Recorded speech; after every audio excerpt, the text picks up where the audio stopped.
Exacto, escucharon del copiloto, ¿no? El copiloto al final resultó siendo el que ocasionase ese accidente. Imagínense que su familia diga, no lo contrata, discriminación, discriminación. Mira pues lo que sucedió. Él tuvo que mentir para ingresar al trabajo, porque no ingresaba ese día. Estaba en tratamiento psicológico. Entonces, una enfermedad no siempre, el negarle a una persona un trabajo por alguna enfermedad no siempre es discriminativo. La ley sí otorga una protección a estas personas que trabajan y que tienen habilidades diferentes para que se creen puestos de trabajo.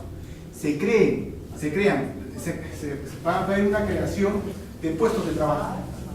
O sea, no lo puedes poner en cualquier área, tienes que crear un área para esas personas, una labor que puedan cumplir. ¿Sí? Sigamos, a ver. En el caso de los trabajadores que realizan actividades de alto riesgo, el empleador se encuentra obligado a realizar los exámenes médicos antes, durante y al término de la relación laboral. Esto se mantiene. Pero ¿cuál es, entonces, vamos a decir, la modificatoria? La modificatoria justo está en esto. Antes era general, para todos. Entrada, salida, ¿no es cierto? Intermedio, ¿ya? Antes, durante y al término de la relación laboral. Con la modificatoria nos dice solamente para las actividades de alto riesgo. Solamente para las actividades de alto riesgo.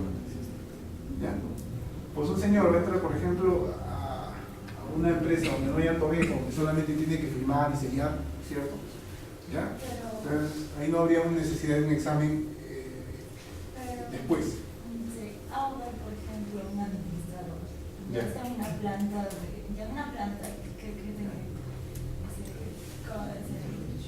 donde hay reacciones químicas, ya alimentos favorosos.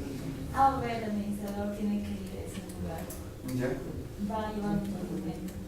Según paciente, si no tiene, o se capta. Lo que sucede es que se tiene que evaluar, el propio comité va a evaluar, y las propias, ¿cómo se llama? Las propias administraciones competentes, como el Ministerio de Trabajo o la SONEFIL, también evalúan cuáles son las actividades de alto riesgo. Puede ser una fábrica, como tú dices, una planta que trabaje con productos químicos, pero vamos a ver ya cada área. Habíamos hablado en la clase anterior de que la capacitación era por área, ¿se acuerdan? ¿Y qué sucede si que llegamos al ejemplo que tú dices? Que el administrador sí o sí va a tener que atravesar un área en la cual le pone en riesgo, ¿no? La vida. Entonces tendríamos que primero implementar las políticas de seguridad, es decir, la indumentaria adecuada para que pueda ocurrir que ejercen. Ahora, en el caso, por ejemplo, de los exámenes médicos, si ubicamos de que sí se está realizando una labor de alto riesgo, obviamente que sí estarían obligados a darle los exámenes antes, durante y al final. ¿No? Fuera ocasional que llegara a ese lugar, pero sí se sabe que no entra. Pero ahí el empleado lo pediría, ¿no? Claro, el empleado lo puede pedir. La pregunta es bastante interesante porque nos dice ella, ¿qué pasaría si fuera ocasional? O sea, que tendría que ir ocasional.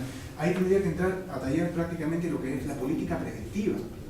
Imaginémonos, si va a ser ocasional y si vamos a desarrollar una política preventiva, ¿qué tendríamos que hacer durante ese pasaje? Así vaya por 1 hora, o por 10 minutos, o por 5 minutos, una vez al año. Entonces, tú como empleadora, lo que tendrías que hacer, y tú como representante, por ejemplo, lo que tendrías que hacer es prevenir esos actos. Porque recordemos que la política, básicamente, es preventiva. Y es una pregunta muy interesante, porque nos pone en casos pues reales, ¿cierto? En ese ámbito, tendríamos nosotros que acudir a las políticas preventivas, es decir, tratar de prevenir. Si tú sabes que vas a pasar por ese lugar, aunque sea, como te digo, una vez al año, por 10 minutos, y de alguna manera te puede ver afectada, entonces, ¿qué es lo que tendría que hacer el comité? ¿Qué es lo que tendría que hacer el empleador? Prevenir esa situación, ¿cierto? Porque de repente ni siquiera vas a llevar un documento, sino que hay un accidente dentro de la planta y tú tienes que salir corriendo y tienes que atravesar. Entonces, ahí viene esta ley que trata pues sobre la política preventiva. O sea, la cuestión acá es de prevención. Ya tenemos políticas o leyes que van cuando ya sucedió un accidente laboral, tenemos indemnizaciones, etc. Esta ley básicamente no trata, como les digo, de qué hacemos si ya sucedió, sino qué hacer para que no suceda. ¿No es cierto? A ver. Adecuación del trabajador al puesto de trabajo. ¿Se acuerdan de esto? A ver, conversamos, chicos. Hablamos de eso en la clase pasada. ¿Se acuerdan? semana también es un poquito largo, ¿no?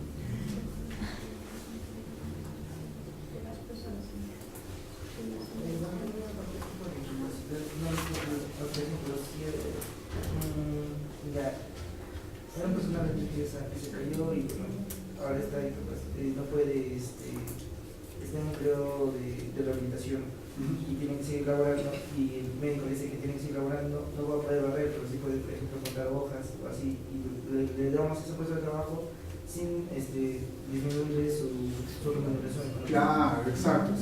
A eso nos habíamos referido. Muy bien. Es cierto, cuando hablamos de adecuación del trabajador al puesto de trabajo, vamos a hablar sobre todo, por ejemplo, de las personas que tienen alguna dificultad, por ejemplo, las personas que salen embarazadas, ¿no? Que se les dificulta moverse, se les dificulta de repente estar en un ambiente que puede causar pues algún malestar a esa persona, incluso dañar al producto, ¿no es cierto?, al niño que está en desarrollo.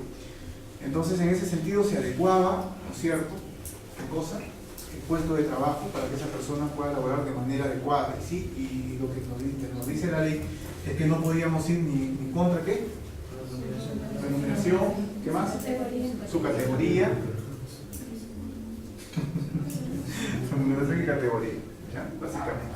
Vamos a ver. Adecuación del trabajador al puesto de trabajo. Los trabajadores tienen derecho a ser transferidos en caso de accidente, de trabajo o enfermedad ocupacional u otro puesto que implique menos riesgo para su seguridad y salud, sin menoscabo de sus derechos remunerativos y categorías, salvo en caso de invalidez absoluta permanente. ¿Por qué subrayamos esto con amarillo? Porque ¿qué cosa?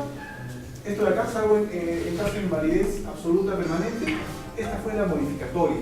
Antes nos decía, por ejemplo, este reglamento que teníamos, si teníamos una persona que sufría algún accidente dentro de la empresa, dentro de la institución, ¿qué es lo que teníamos que hacer? El empleador, ¿qué cosa hacía? Corría primero con su recuperación, ¿no es cierto?, tratamiento y reinserción al puesto de trabajo. Si no quedaba normal, entonces teníamos que ponerlo en una plaza donde este señor podría desempeñar algún papel, algún trabajo, ¿no es cierto?, sin disminuir igual su categoría ni su salario, ¿no es cierto? Ya. Entonces, ¿qué es lo que decían los empresarios al respecto? Pero ¿qué pasa si el señor queda pues completamente inválido, ¿no? ¿Qué puesto de trabajo yo le doy a una persona que ha quedado en estado vegetal? ¿Qué podría hacer en la empresa?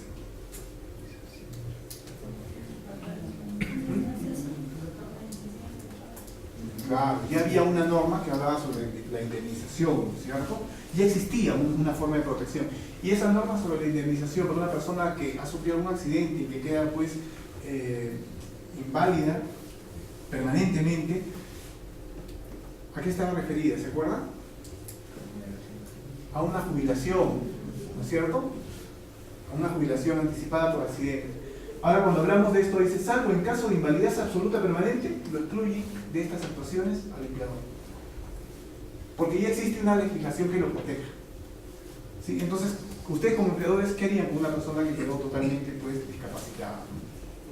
¿Qué puesto de trabajo? Cuando ya hay una norma que lo protege. Primero una indemnización y luego una pensión. Entonces era una sobreprotección que el Estado consideraba que iba en contra del empresariado y de las instituciones públicas también.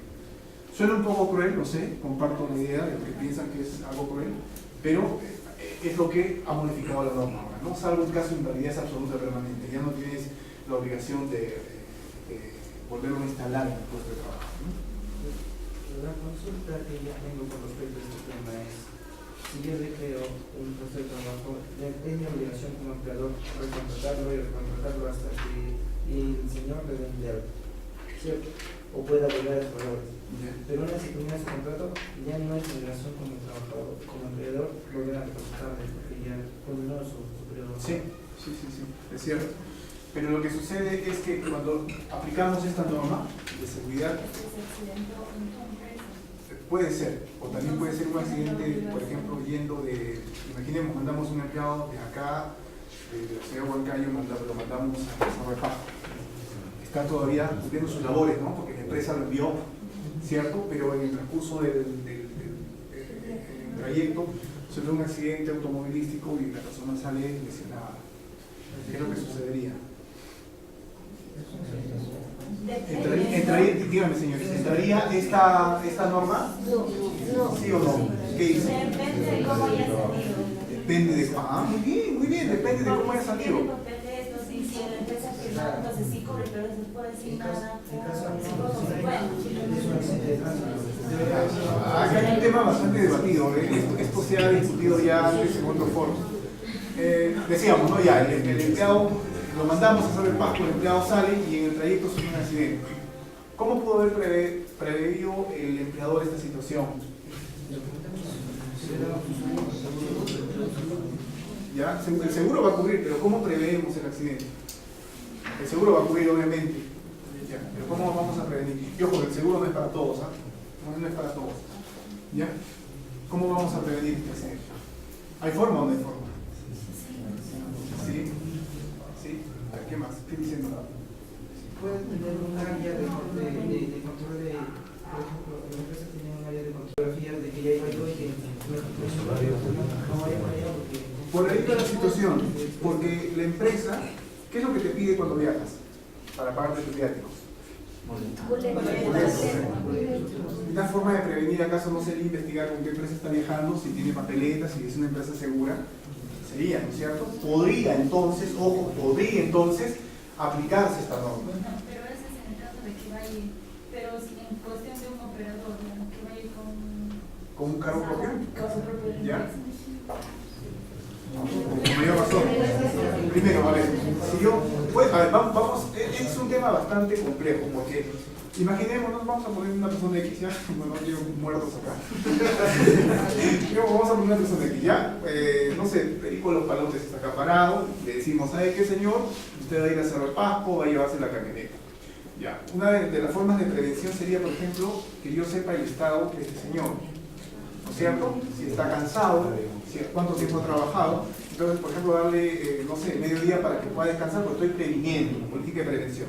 Y ver también si tiene el brevete adecuado, ¿no? Y el estado, exacto, y el estado de la máquina, porque es una máquina de mi empresa, ¿no es cierto? Es un automóvil de mi empresa. Entonces sí podría ser lo de prevención, ¿ya? Pero si va ya, imaginemos una empresa ahora de prestigio, ya Cruz del Sur. Cruz del Sur rara vez ha colisionado, ¿no? Ha colisionado sí, pero pocas veces. Incluso está monitoreada por satélite, GPS, ya. Y un camión choca con el Cruz del Sur. ¿Cómo pudo haber preveído el empleado en ese caso? No, no es cierto. Y si el empleado queda herido, ¿qué pasaría con el empleado? ¿Asumiría esto o no asumiría esto? ¿Por qué?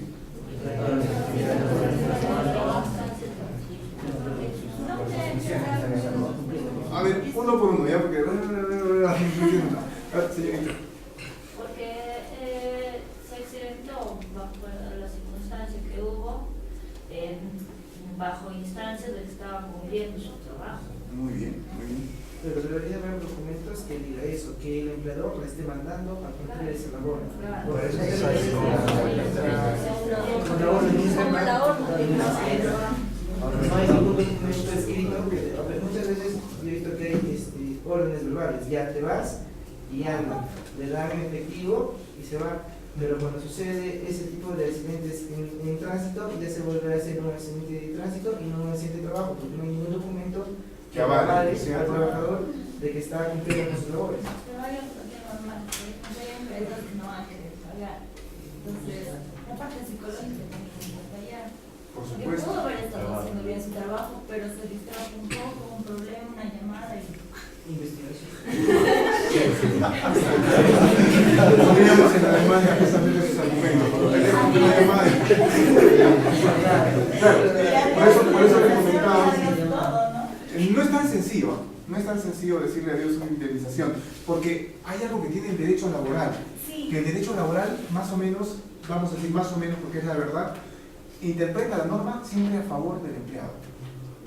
O sea, si el empleado dice, a ver, vamos a ponernos en este caso, ¿ya? Otra vez Perico Los Palotes, no quiero muertos de ciencia. Ponemos acá Perico Los Palotes, lo mandamos, le decimos, ¿sabes qué, Periquito? Vete para Arequipa y vas a hacer un trabajo de ya, Periquito, va, toma el carro, pum, llega un chumayo y pum, ya, se siente. Entonces, yo agarro y digo, no, yo no le he mandado a Periquito. Pero en el derecho laboral hay un principio bastante interesante que se llama el principio de la primacía de la realidad. Es un principio que se llama primacía de la realidad. Quiere decir que yo puedo decir cualquier cosa, incluso puedo tener un documento de Periquito donde Periquito me firma, y firma acá y te vas, te doy tu viaje, Periquito sin que firma. Y acá dice, no me responsabilizo por esto.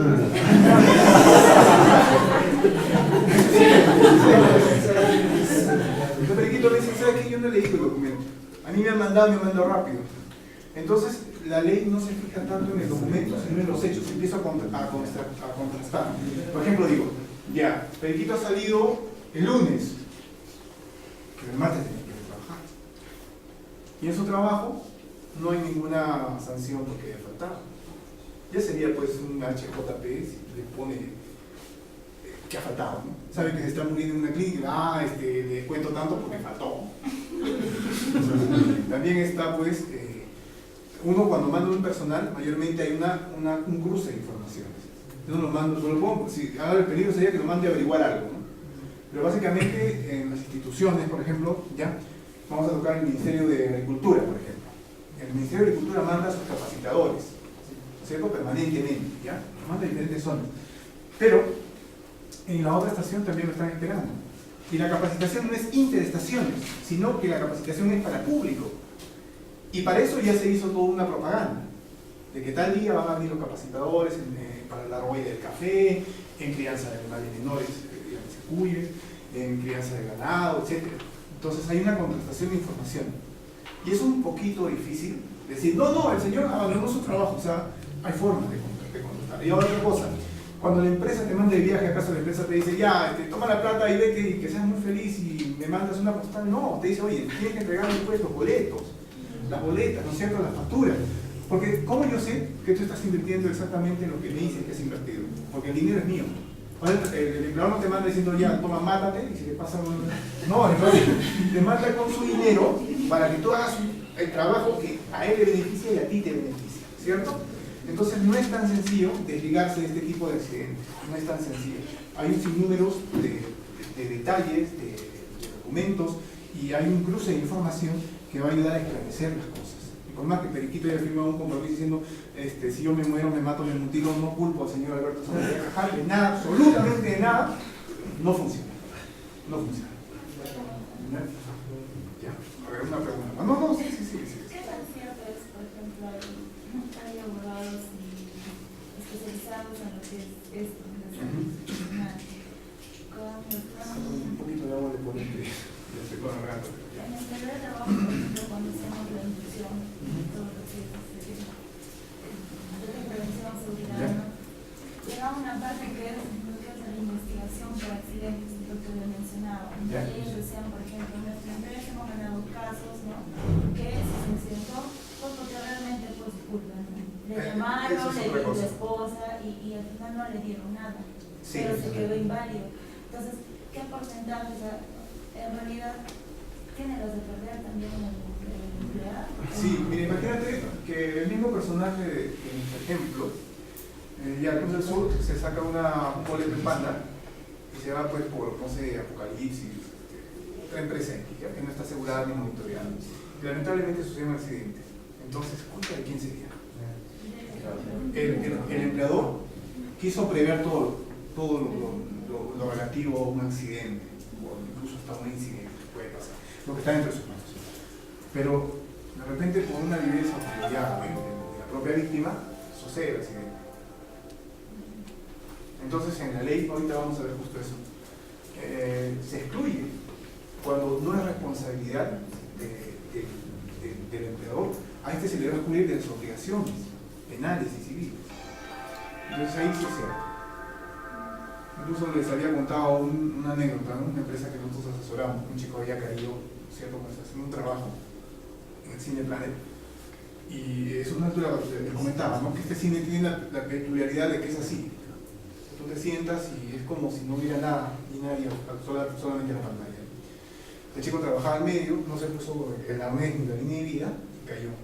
Pero tuvo tan buena suerte de que cae en una butaca que estaba malograda, que estaba así, abierta.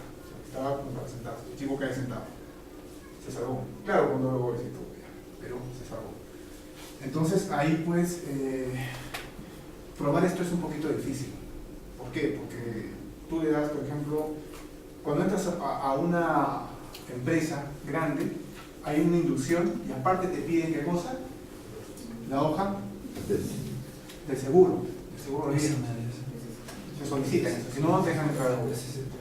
Lo otro, te dejan entrar con todos los elementos de seguridad, todos los implementos de seguridad. Si no, no te dejan entrar. Si no tienes AMES, y es bien bravo porque si tú estás dirigiendo esa empresa y la empresa no entró ese día, la empresa perdió un montón de recursos económicos. Y además, a veces la obra se suspende y se dan a otro. Entonces, este chico, por ejemplo, se cae, pero había la hoja de seguro. Estaba el acta firmada de todos los implementos que le habían entregado. Simplemente, como era un poquito relajado, no se quiso poner los implementos. Entonces, en ese caso, por ejemplo, con todos los mismos probatorios que se tienen, que él firmó el acta de entrega, sus compañeros son testigos que él recibió el AMES y todo. Entonces, la misma empresa, el mismo Cineplanet, también había firmado la autorización porque todo estaba en regla.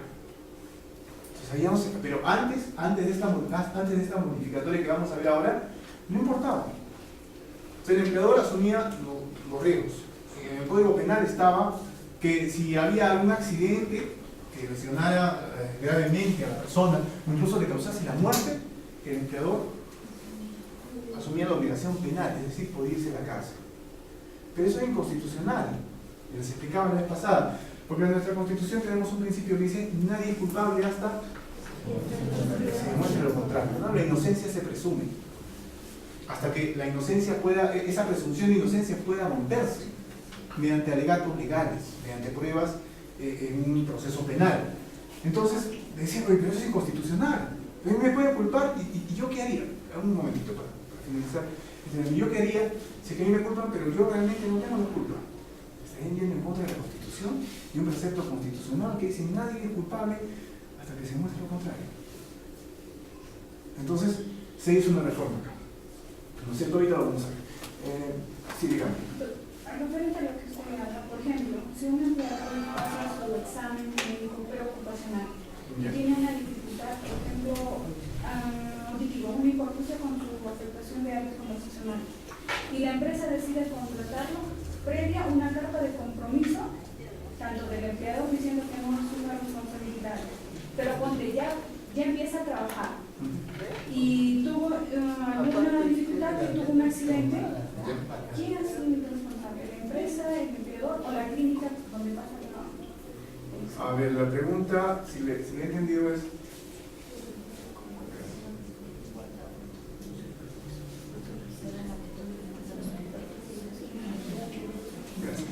A ver, la pregunta la he entendido en el siguiente contexto. Usted me dice que hay una persona que tiene alguna deficiencia auditiva, ¿no es cierto?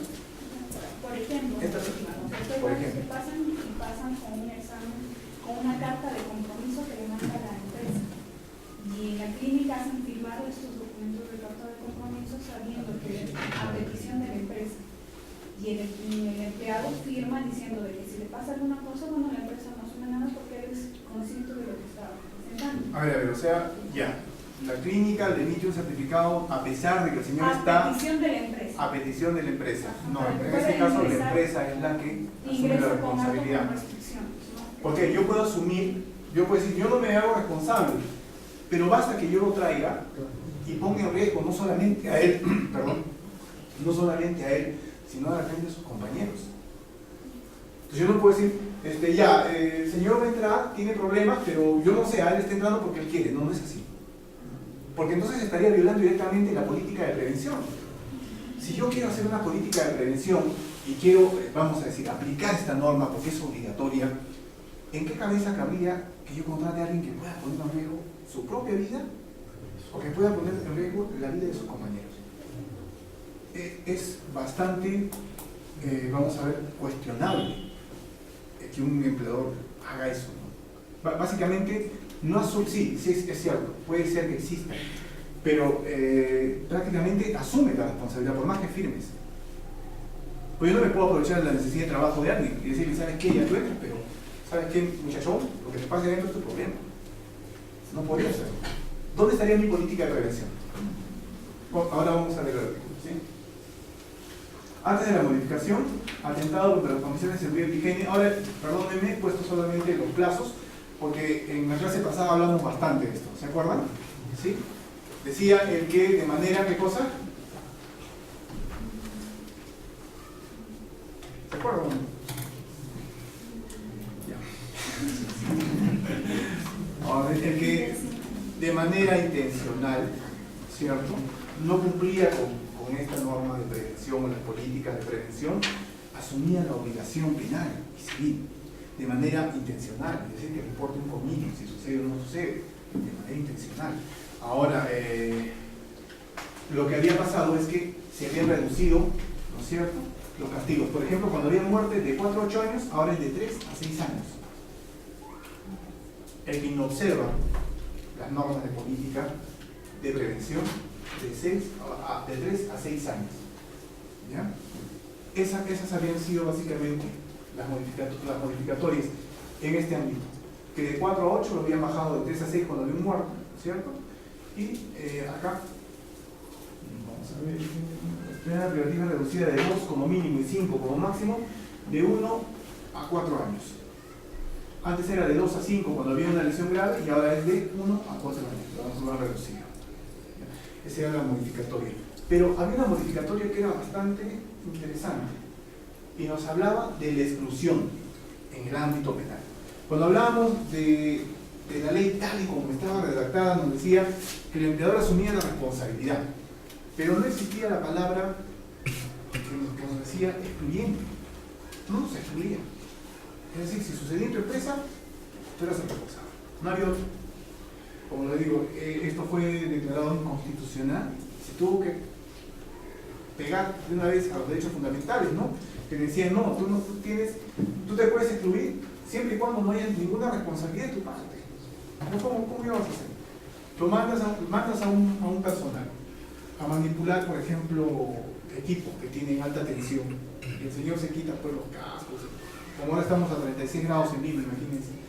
Se saca el casco, los guantes, no puede trabajar, se sofoca, ya, mete la mano por ahí, coge un cable pelado y se mata. Entonces decirle, oye, el empleador tuvo la culpa, ¿no? Entonces ahí, y la otra forma era de que se reducían ya vamos a decir, las sanciones penales, ¿no? ¿Por qué? Porque en el derecho penal influye mucho lo que es el dolo. Cuando uno mata a alguien, hacíamos la comparación entre derecho penal y derecho civil, ¿no?